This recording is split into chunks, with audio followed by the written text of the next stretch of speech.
Les gars, premier jour à Londres très intense. Tout d'abord, je vous montre un petit peu la vue de ma fenêtre. Voilà, la vue de la fenêtre de notre hôtel. Si vous savez, c'est très les fenêtres américaines. Et c'est très... je vous montre, hein. C'est très mignon dehors. Bref, journée fort intense parce que on s'est levé à 3h du mat. On a pris l'avion à genre 6h. On a eu une correspondance, on a pris un autre avion. En plus de ça, mon frère est mineur. Et je suis sa grande sœur, mais malheureusement, apparemment, ça ne suffit pas. J'avais dit à ma mère de faire un papier, mais en fait, sur internet, c'était pas clair sur le papier qu'il fallait faire. Et une fois arrivée à la douane, déjà, la meuf me disait que je mentais sur mon âge, sachant que je lui ai pas donné mon âge, genre je lui ai juste donné mon passeport. Et elle m'a dit ah bon, vous avez tel âge, vous? Et je me dis bah oui. Elle m'a dit oh, je pensais que vous étiez plus jeune. Je me dis... Et genre, en fait, elle pensait que je lui ai menté sur mon âge. Genre en mode, je m'amuse à faire des faux passeports, tu sais. Bref. Donc après, on a dû faire le papier pour mon frère. Et en fait, elle a dit que le papier était pas signé. Alors qu'en fait, il n'y avait pas écrit qu'il fallait le signer. Bref, on a pu passer, tout va bien. Et une fois arrivé à Londres, cette fois-ci, un policier qui nous a arrêtés. Genre, il a laissé passer tout le monde, mais nous, il nous a arrêtés. Il a demandé de voir nos passeports. Il a demandé qui était mon frère pour moi. Donc j'ai dit que c'était mon frère. Donc il m'a posé des questions sur lui pour voir que c'était bien mon frère. Et ensuite il a demandé qu'est-ce qu'on venait faire à Londres. Donc j'ai dit qu'on venait pour les vacances. En vrai il était grave sympa, il a dit ah ça va c'est pas un crime, hahaha. Quand je dis comme ça a l'air tellement pas sympathique. Et en vrai à Londres ça s'est très bien passé. Mais je pense que c'est au cas où genre trafic d'enfants, ce genre de truc je pense. Mais apparemment ils sont tous l'air de suspecter que je suis une criminelle. Voilà, grand plaisir. Est-ce que c'est les tatouages et les piercings qui font cet effet? I don't know. L'année dernière, quand je suis partie à Singapour, j'ai pas eu cet effet-là. On verra bien lors des prochaines vacances. Enfin bref. Et puis, du coup, on est arrivé à l'hôtel. L'hôtel est super cool, super bien situé. Je vous ferai des petits plans de la rue où on est parce qu'elle est trop cool. Donc, je suis très fan de l'hôtel. Et en plus, il est qu'à 8 minutes du coup de la rue principale. Enfin, vous savez, là, genre la grande rue là. Je crois que c'est Oxford Street, ce que ça s'appelle. Où il y a du coup toutes les grandes boutiques là. Donc voilà, aujourd'hui on a fait un peu ça. On était KO, on est rentré, mon frère avait que dormir. Et là on est ressorti pour voir du coup Piccadilly Circus que je trouve très surcoté. J'ai pas hyper kiffé. On a pris à bouffer, on va manger et puis voilà. Demain je vous emmène et je vais un peu plus vous vlogger parce qu'aujourd'hui il y avait tellement de monde qu'en fait c'était impossible de filmer. En plus dans les boutiques c'est clairement impossible de filmer parce que la musique est tellement forte que nous quand on se parle on s'entend pas. C'est pour dire. Donc on se verra un peu plus demain. Bonjour et bienvenue dans cette deuxième journée. On est en train de se diriger vers Soho du coup. On a été hier soir, c'était super sympa. Du coup on y va aujourd'hui. Je vais un petit peu plus vous filmer ça parce que là de bon matin il est genre 9h. Non 9h passé, presque 10h. Et il y a vachement moins de monde que hier après-midi. Donc c'est cool.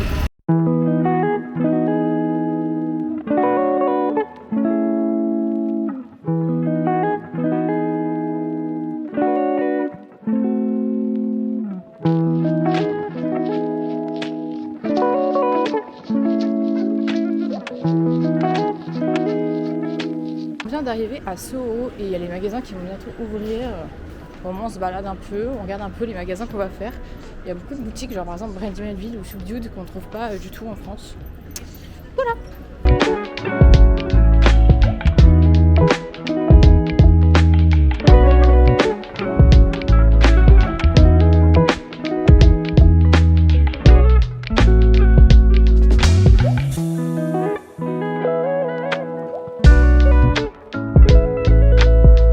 Nous sommes toujours à Soho. Je viens de m'acheter un t-shirt à la boutique Rolling Stone parce que c'est quand même un souvenir iconique de Londres.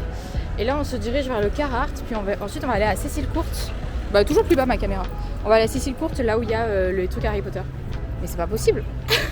On est chez Five Guys en train de manger. Je vous ferai un petit comparatif après avec Shake Shack et McDo.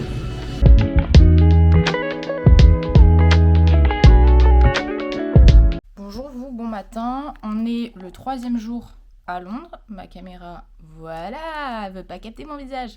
On est le 3e jour à Londres, on est le samedi, il est 9h13. On attend pour aller prendre le petit-déj. On est descendu mais il y avait trop de monde, donc on doit attendre un petit peu pour y retourner. Aujourd'hui, on va à Camden Town, donc on a un petit peu de marche. Et une fois sur place, on va faire pas mal de fripe. On va aussi au Bubble Park, un truc comme ça. Je sais plus c'est quoi le nom exact. Hier, on a mangé du coup chez Five Guys, vous avez pu voir. Le premier jour, on avait mangé chez Shake Shack. Et j'aimerais parler des prix déjà parce que, le livre, c'est clairement pas intéressant. Genre, si vous voulez faire les magasins quelque part, c'est pas ici qu'il faut les faire parce qu'en fait, ça coûte plus cher que si vous achetiez en France au niveau de la conversion dans certains magasins. Et par exemple, pour Shake Shack et Five Guys, du coup, au niveau du rapport qualité-prix, chez Five Guys, j'ai payé genre 38 euros, un truc comme ça. Chez Shake Shack, j'ai payé 41,95 €. Et Shake Shack, au niveau des boissons, c'est abusé. Genre, il y avait plein de glaçons et au final, très peu de boissons. Alors que Five Guys, on avait un grand smoothie qui nous a duré même après le repas. Et j'ai pris, moi, exactement le même repas. C'est-à-dire, j'ai pris des frites dans les deux et j'ai pris un genre de pancake avec du fromage à l'intérieur et encore un pancake. Il était beaucoup plus épais chez Five Guys que chez Shake Shack. Il était meilleur aussi. Il m'a tenu plus longtemps au corps. Enfin, au niveau rapport qualité-prix, en fait, je trouve Five Guys plus intéressant que Shake Shack. Après, Shake Shack, moi, j'avais mangé à Singapour. Et pour le coup, à Singapour, c'était pas cher. Et c'était, je trouve, plus intéressant au niveau rapport qualité-prix. Et au niveau des boissons, tu te faisais moins couillonner aussi. Voilà. Donc, c'est un petit truc à savoir. Voilà, voilà.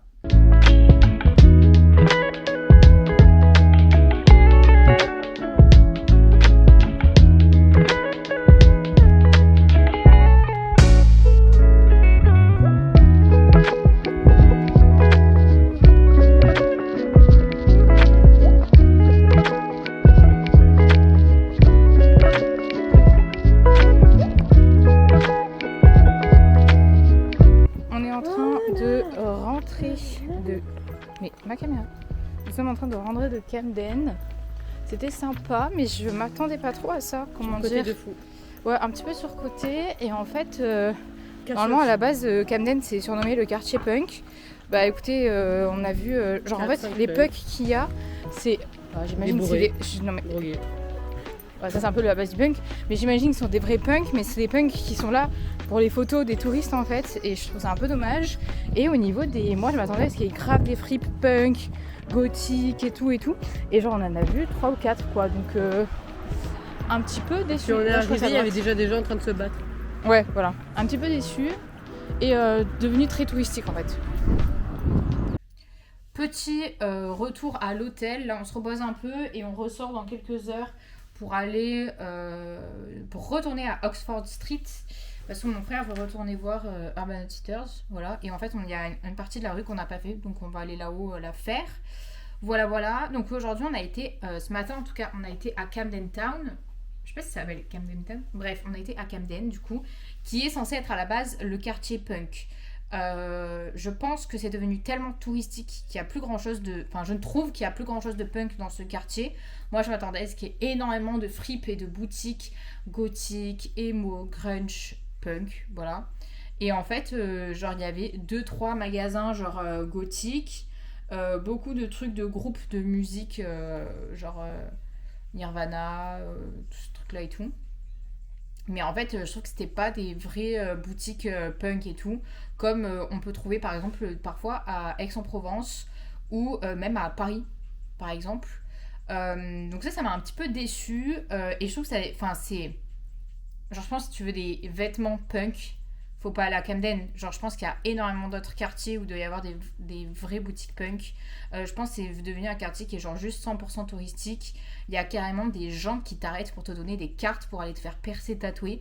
Si je peux vous donner un conseil de personne qui est percée tatouée et qui en a fait plein et dans différents pays, c'est de ne pas aller à ces gens qui te donnent des cartes parce que bah en fait s'ils ont besoin de donner des cartes pour avoir des clients, c'est que c'est pas des bons perceurs ni des bons tatoueurs. C'est que c'est juste touristique, donc en fait ils vont te faire payer hyper cher avec une hygiène qui est potentiellement douteuse. Donc on refuse, voilà. Il y a énormément de boutiques de contrefaçon, il y a énormément de mecs qui te vendent des genres de casques Apple fake. Voilà, donc ça nous a un petit peu surpris, j'ai envie de dire, parce que c'est pas du tout moi les retours que j'en avais eu de ce quartier. Qu'est-ce que j'ai d'autre à vous dire ? Bah, en fait, le quartier est super beau par contre. Il y a beaucoup de monde. Faut faire assez attention parce que dès qu'on est arrivé, il y avait genre des mecs qui étaient soit bourrés, soit drogués, qui se disputaient à voix haute, qui gueulaient et tout. Donc faut faire un petit peu attention quand même. Sinon, le quartier est hyper agréable, c'est super joli. Il y a quand même des trucs typiques à voir. Mais je trouve que c'est devenu hyper touristique et je trouve que c'est devenu un peu genre bête de foire. Parce que vous savez, genre, normalement, quartier punk, tu es censé voir des punks. Tu vois. Mais en fait, il y avait genre deux punks et ils étaient juste là pour faire des photos. Genre, ça coûte 2 livres la photo. Il y a marqué pour que les punks puissent boire de l'alcool, c'est 2 livres la photo, genre. Euh, et en fait, je trouve que ça fait un peu bête de foire, comme le quartier, vous savez, des prostituées à Amsterdam, où c'est devenu. À la base, c'était un quartier juste pour que les gens puissent aller assouvir leurs besoins, j'ai envie de te dire. Et en fait, c'est devenu un truc touristique, alors que c'est pas censé être touristique. Et là, je trouve que c'est un peu pareil avec Camden, du coup, où il y a vraiment cette vibe de. Le punk qui était là, ça fait vraiment bête de foire en fait. Il est là posé parce que c'est son coin et qu'il sait que les touristes vont le prendre en photo. J'ai galéré. Et c'est un peu pareil au quartier des prostituées à Amsterdam. Et comment dire, ça me rend un petit peu inconfortable. Voilà, plein de gens vont dire ouais t'abuses, nan. J'en ai rien à faire. Moi je trouve que prendre des gens en photo parce qu'ils ont un style différent, parce qu'ils font un métier différent, etc. Je trouve ça problématique. Problématique, c'est peut-être un grand mot. Je trouve ça bizarre en fait. Ça fait vraiment bête de foire. C'est comme quand tu vas au zoo, tu vois. Genre prendre en photo un zèbre parce que t'as pas l'habitude de voir des zèbres. Par contre, je prends pas le chien dans la rue parce que t'en vois tous les jours. Pour moi, c'est un peu la même vibe. Bref, c'était le petit moment blabla et débrief. Peut-être que je vous emmènerai cet après-midi. On va à. Comment ça s'appelle ? On retourne à Oxford Street, je verrai s'il y a beaucoup de monde, si je peux le filmer, parce que des fois il y a tellement de monde qu'en fait je peux juste pas sortir ma caméra, c'est pas possible. Donc voilà. Et au pire on se retrouve soit ce soir, peut-être que je vous montrerai, parce que ce soir on va prendre à manger dehors et ensuite on va manger à l'intérieur dans l'hôtel. Donc peut-être que je vous montrerai ce qu'on a pris et tout. Sinon on se retrouve demain. La bise.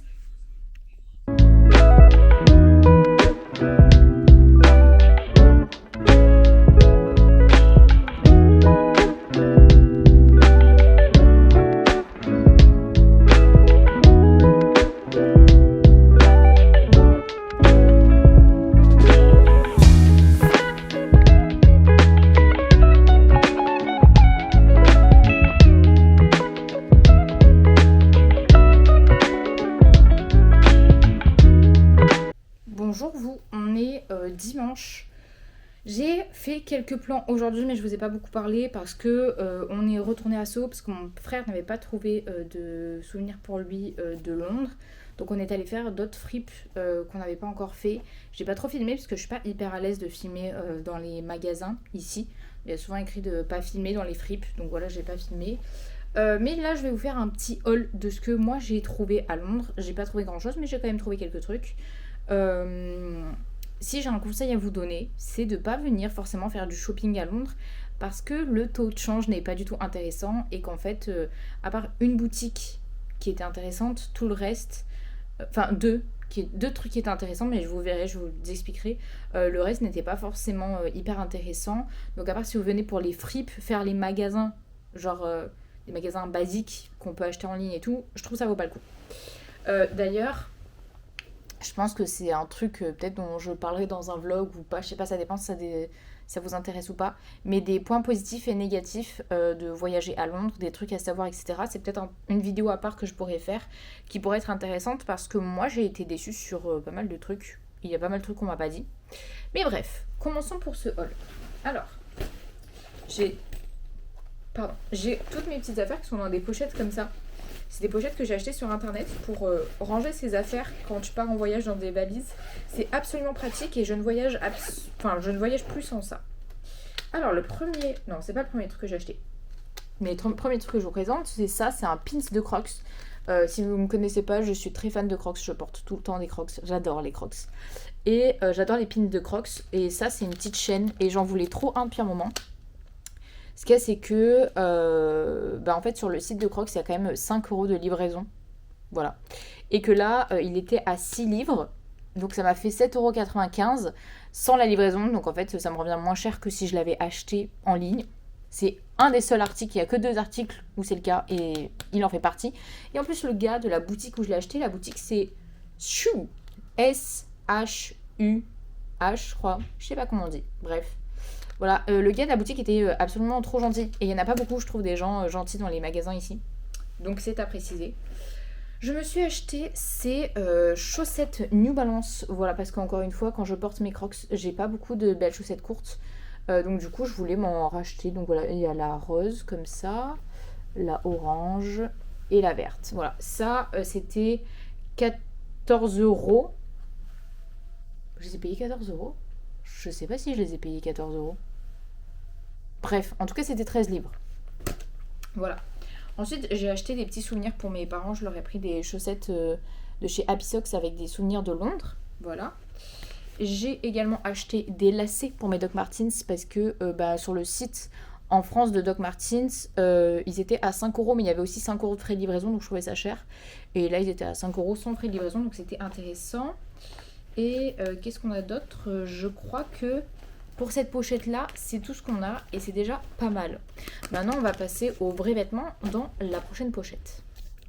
Maintenant, on passe aux vêtements. Alors, j'ai acheté chez Abercrombie ce petit top. C'était un top que j'avais déjà... Vous le voyez, c'était un top que j'avais déjà vu sur leur site, mais il n'y avait plus ma taille. Et là, quand j'ai vu qu'il avait en magasin, je suis en mode go l'essayer. C'est ce qui est pratique quand je fais les magasins. Moi, je fais pas les magasins, j'achète tout en ligne. Mais quand je fais les magasins, c'est le truc pratique. Donc, c'est un top qui a une manche là et une manche à l'épaule. Je trouve ça hyper joli. En genre de rose clair. C'est pas trop une couleur que je porte, mais vu que je suis brune, je crois que ça me va bien. Et il était à 35 livres. Et avec les taxes, le taux de change, etc., ça m'a fait 42 €. Voilà, donc quand je vous dis que c'est pas intéressant, c'est que c'est pas intéressant. Et quand je vous dis tout ça, moi, ma carte, j'ai pas de frais quand je paye à l'étranger. C'est-à-dire que quand je paye le vrai prix du truc. Voilà. Donc quand je dis que c'est pas intéressant, c'est vraiment le cas. Et ensuite, un t-shirt, j'ai aussi celui-là. Ça, c'est un t-shirt qui est pour le coup plus iconique. C'est un t-shirt que j'ai acheté à la boutique Rolling Stone. Voilà. Ça, c'est vraiment le souvenir de Londres, genre en mode t'as capté les Rolling Stones et tout, voilà. Ça, c'est trop cool parce que pour le coup, il est dans une petite pochette plastique. Parce qu'en fait, quand tu essayes le haut en magasin, après, il te donne un haut dans une pochette plastique. Donc ça, c'est trop cool. On a la petite étiquette là. Là, le haut coûtait, genre, je crois, 40 livres. Et en tout, ça m'a fait 43 et quelques. Donc, encore une fois, pas donné.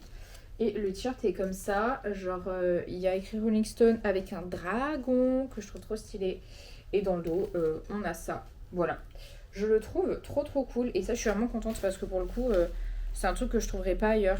Donc, je trouve ça sympa. Donc, celui-là, c'était ça aussi, c'était pas intéressant en soi d'acheter ici. Même si je pense que je suis pas sûre que je l'aurais trouvé à acheter ailleurs que dans la boutique Rolling Stone. Qui était d'ailleurs super cool. Je sais pas si je vous ai filmé des plans. Peut-être que j'essaierai de vous mettre des petites photos. Et le dernier achat, je vais vous montrer.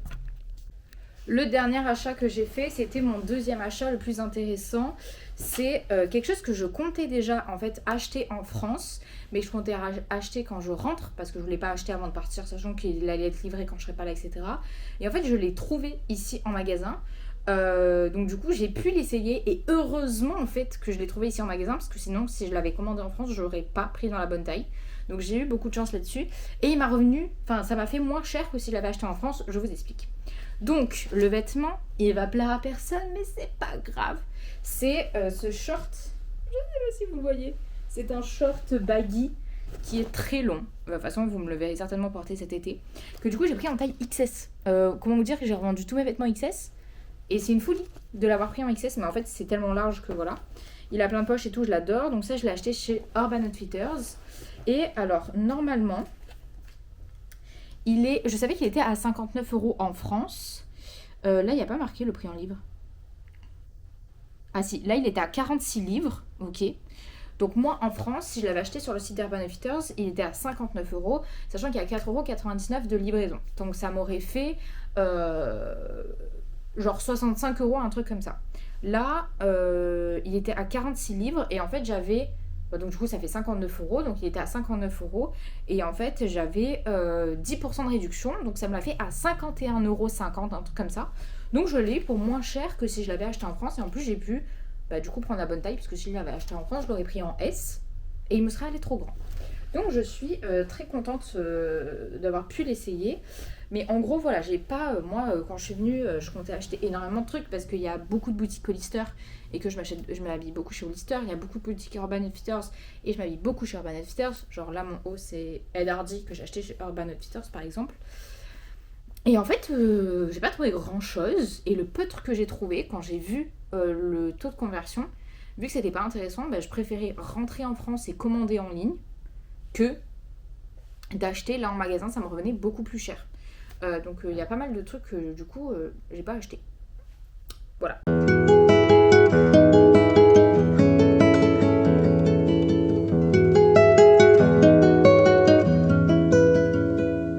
Bonjour le vlog, nous sommes lundi et nous partons demain. Aujourd'hui c'est notre dernier jour.